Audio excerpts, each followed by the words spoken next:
Le procès de l'affaire Charbon-Fin et les acquis de la Révolution sont les sujets qui alimentent le quotidien de ce jour. La revue de presse est signée Aimé Solange Guigman.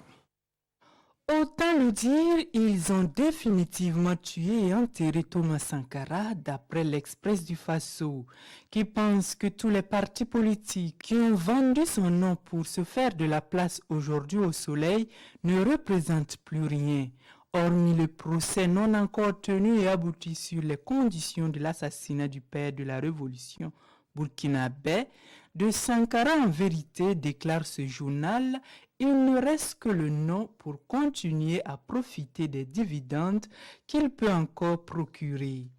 Et pourtant, réplique Sidoya, les acquis de la Révolution demeurent. Ils ont été présentés à la jeunesse lors de la commémoration du 32e anniversaire de l'assassinat de Thomas Sankara, parmi lesquels figure l'idéologie révolutionnaire déclinée dans un programme clair de transformation de la société intitulé DOP, Discours d'orientation politique, où les questions de la femme, de la responsabilité politique, de l'engagement citoyen, de justice nationale et le sacrifice du leader par rapport aux citoyens ordinaires étaient au cœur de l'action politique, soutient le panéliste Jean-Hubert Bazier dans ce journal. Un DOP qui est toujours d'actualité d'après le président de l'Assemblée nationale, rapporte aujourd'hui au Faso. Nous pouvons faire du copier-coller avec quelques aménagements et nos difficultés seront résolues, souligne Bala Alassane Sakandé dans ce journal.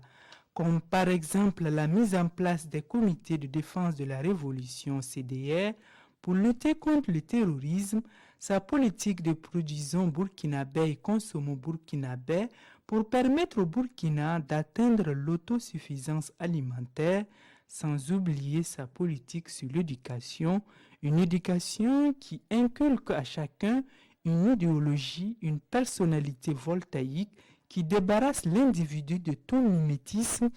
mais qui apprend aux élèves et étudiants à assimiler de manière critique et positive les idées et les expériences des autres peuples, renchérit l'Express du Faso.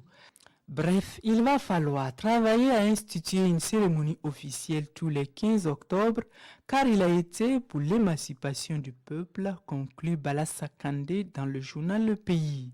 qui signala par ailleurs que le procès de l'affaire Charbon-Fin a été renvoyé au 17 décembre prochain.